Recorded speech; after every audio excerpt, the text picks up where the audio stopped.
Pada kesempatan kali ini kita akan bahas topik tentang 10 penggugur dosa. 10 penggugur dosa. Ketahuilah para hadirin hadirat yang dirahmati oleh Allah Subhanahu wa taala, sungguhnya dosa merupakan sumber malapetaka di dunia, terlebih lagi di akhirat. Kata Allah Subhanahu wa taala, "Wa ma asabakum min musibatin fabima kasabat aydikum." Tidak ada satu musibah pun yang menimpa kalian kecuali akibat dosa perbuatan kalian.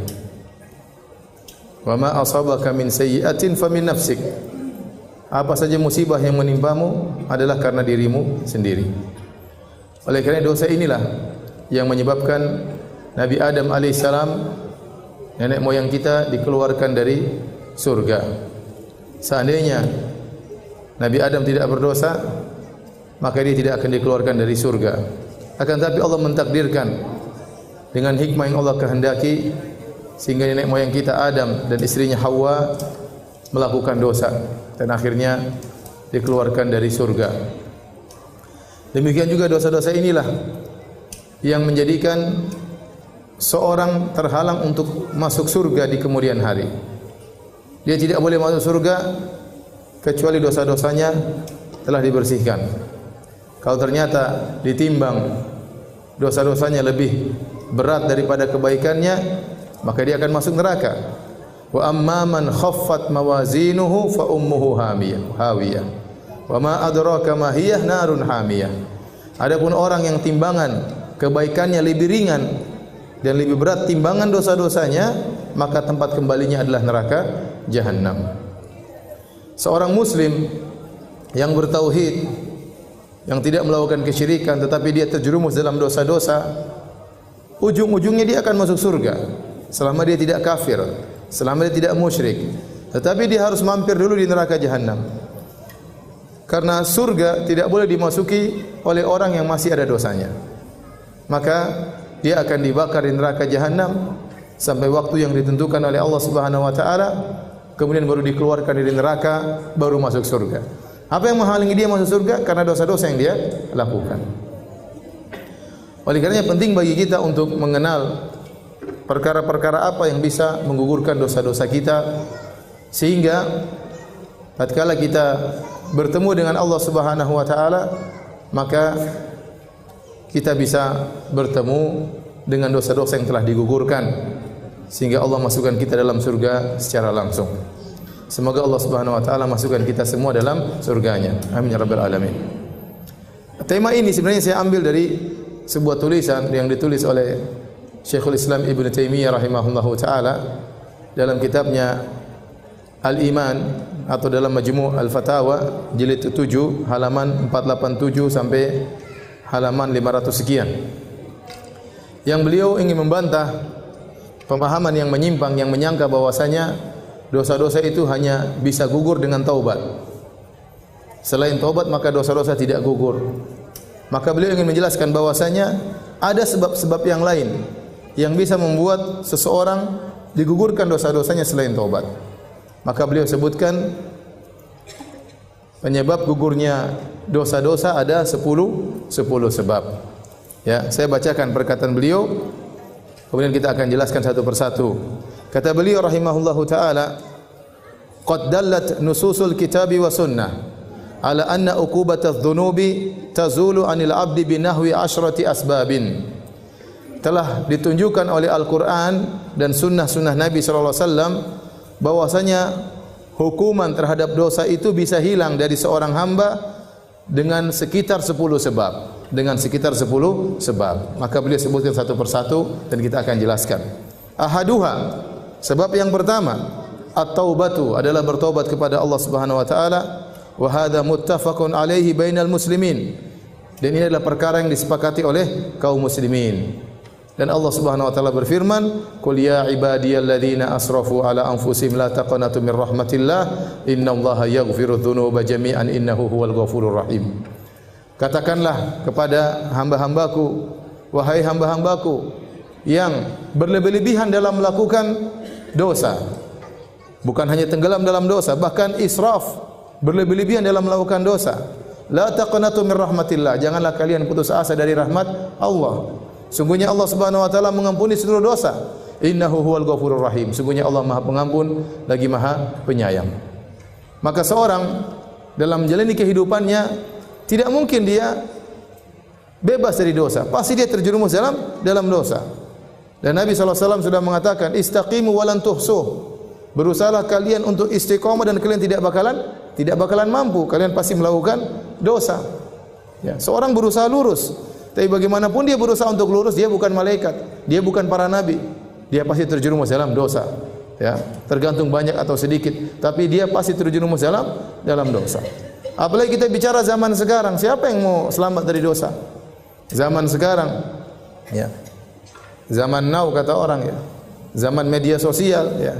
Dosa mata kita lakukan, dosa pendengaran kita lakukan, dosa bicara, komentar yang tidak-tidak, ngejek orang, merendahkan orang, mencari-cari kesalahan orang, belum dosa yang berkaitan dengan hati. Banyak sekali dosa yang kita lakukan tiap hari. Siapa yang bisa selamat dari dosa pandangan? Saya katakan kalau ada seorang pemuda yang bisa menjaga pandangannya di zaman sekarang, dia wali di antara wali-wali Allah Subhanahu wa taala. Siapa yang bisa selamatkan dirinya dari dosa pandangan?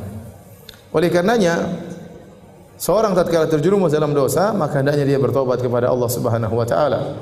Dan dia harus husnudzon kepada Allah. Allah yang mengatakan, la taqnatu min rahmatillah. Janganlah kalian putus asa dari rahmat Allah Subhanahu wa taala. Saya selalu memberikan analogi atau logika. Saya katakan dalam hadis Nabi SAW menyebutkan bahwasanya Allah lebih sayang kepada hambanya daripada seorang ibu terhadap anaknya.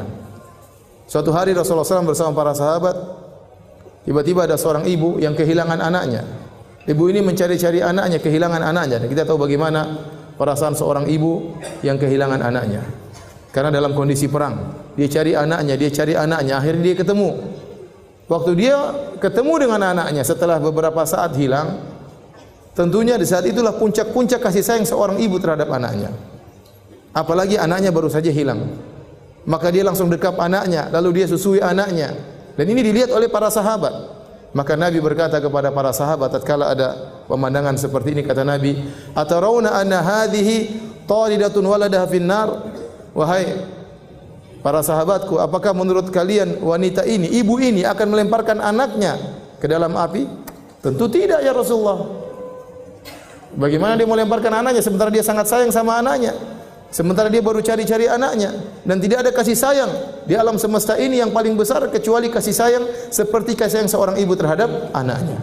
Lebih daripada kasih sayang seorang anak terhadap orang tuanya. Lebih daripada kasih sayang seorang bapak terhadap anaknya. Lebih dari kasih sayang seorang teman terhadap kawannya, seorang suami terhadap istrinya, seorang istri terhadap suaminya. Kasih sayang paling besar adalah ibu terhadap anaknya. Terlebih lagi anaknya baru saja hilang. Kemudian sang ibu mendekapnya dengan luar biasa. Maka Nabi mengatakan, apakah menurut kalian ibu ini akan melemparkan anaknya di api? Kata para sahabat, tentu tidak.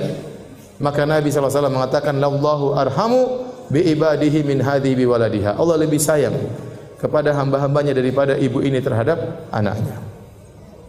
Jadi para hadirin, seorang kalau melakukan dosa segera kembali. Coba kalau kita orang tua, anak kita nakal, mungkin kita marah, mungkin kita jewer. Kalau dia pergi keluar rumah, mungkin kita usir, tapi kita bersedih. Dan kita ingin dia kembali. Kalau dia kembali, kira-kira kita terima taubatnya atau tidak? Kita pasti terima.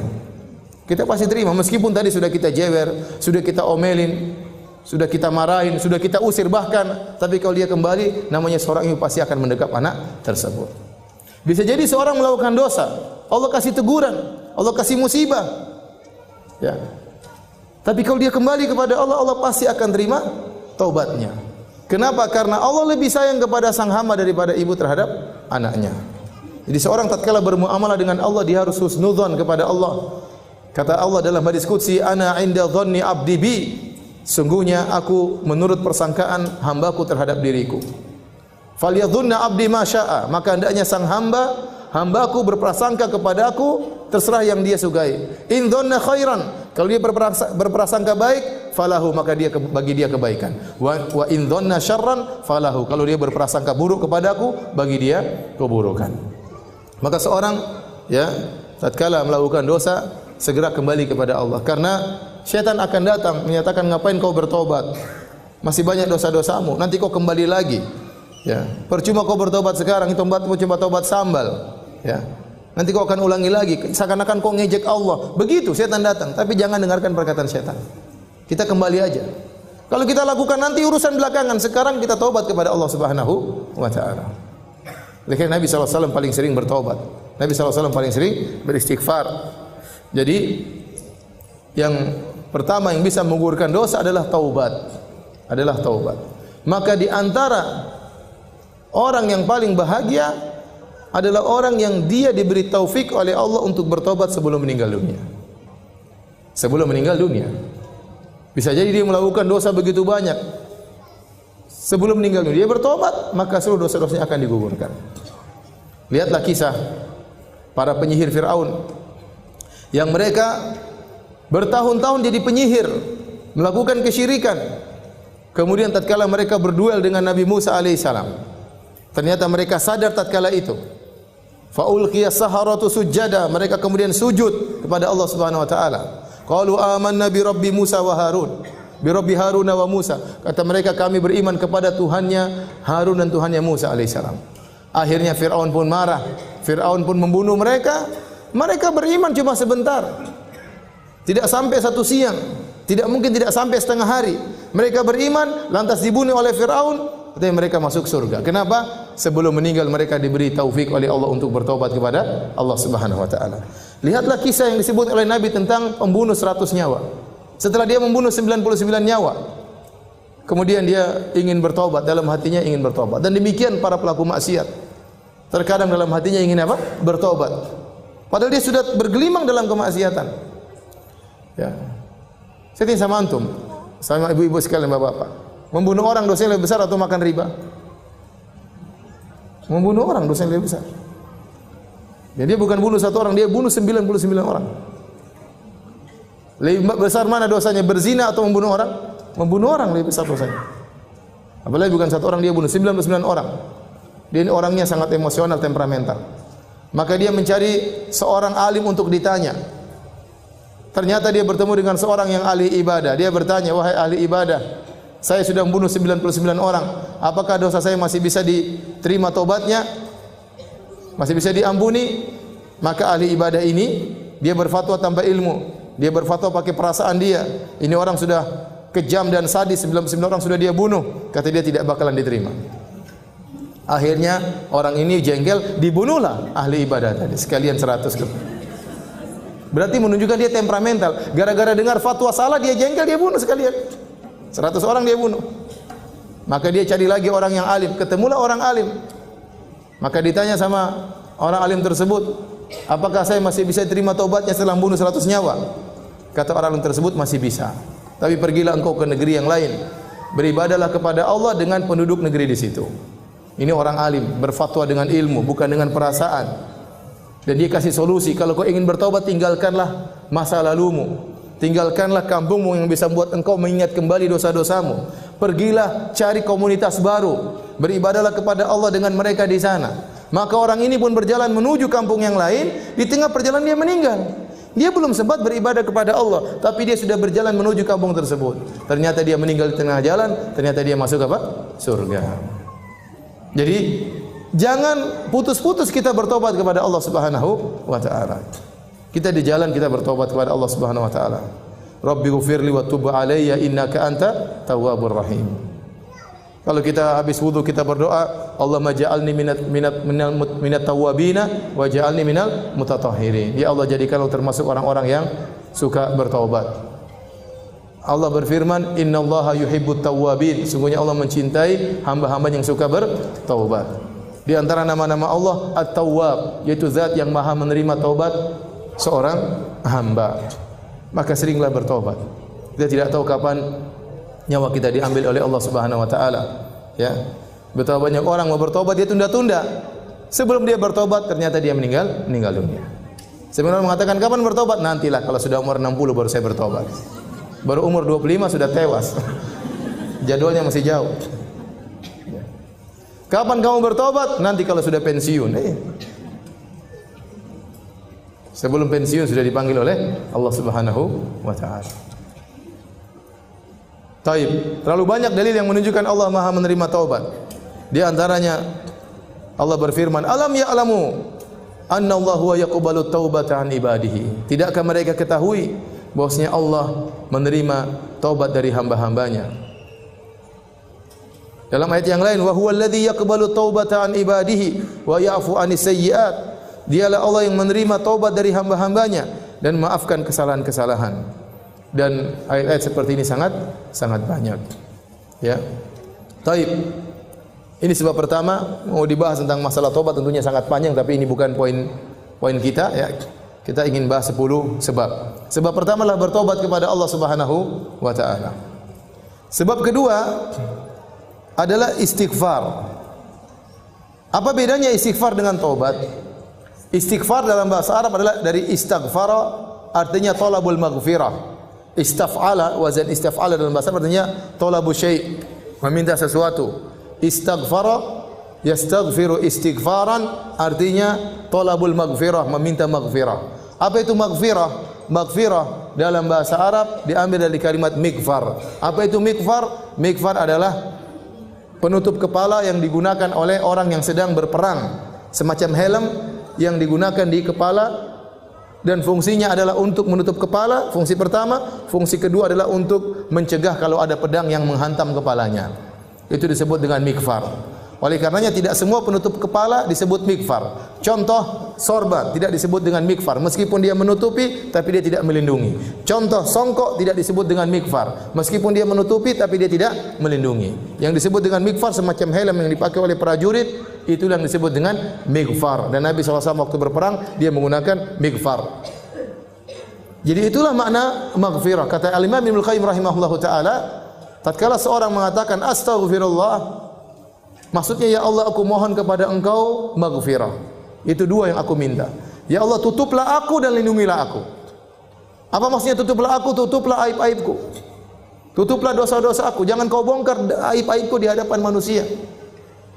Di dunia terlebih lagi di akhirat. Jangan kau bongkar aibku di hadapan khalayak. Betapa banyak orang di dunia Allah bongkar aib-aibnya.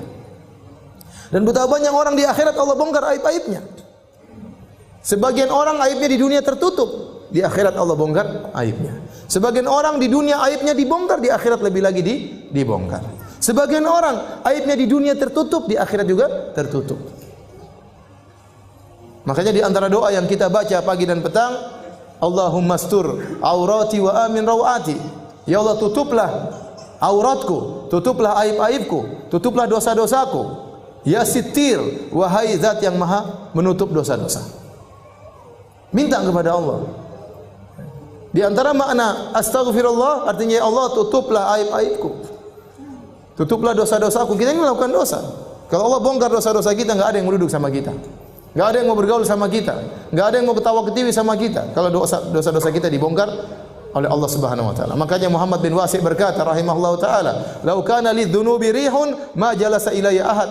Kalau seandainya dosa-dosa itu ada aromanya bisa tercium, seorang pun tidak akan mau duduk dengan saya. Tetapi kita menjadi mulia, kita dihormati oleh orang lain, disegani oleh orang lain, bukan karena kita yang mulia, tetapi karena dosa-dosa kita ditutup oleh Allah Subhanahu wa taala.